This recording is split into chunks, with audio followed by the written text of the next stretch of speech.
Se moderniser tout en conservant son ADN, l'entreprise Duralex, sauvée par les élus locaux et les salariés, elle vient de présenter son plan stratégique. Avec 3 objectifs, des recrutements, une optimisation des coûts et surtout des innovations. Duralex vient d'échapper à la faillite et compte bien redevenir l'incontournable de la table avec ses verres incassables. Reportage Europe 1 près d'Orléans de Margot Faudéré.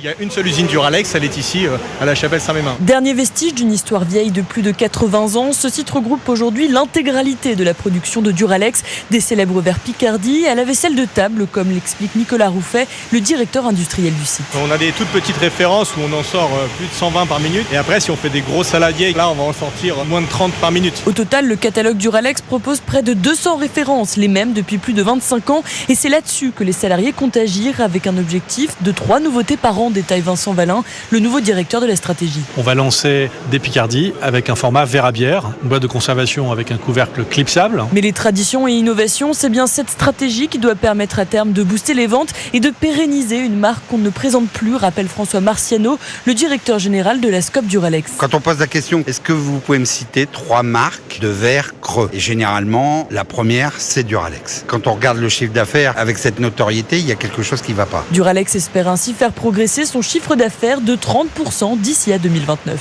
Reportage Europe 1 de Margot Faudéré.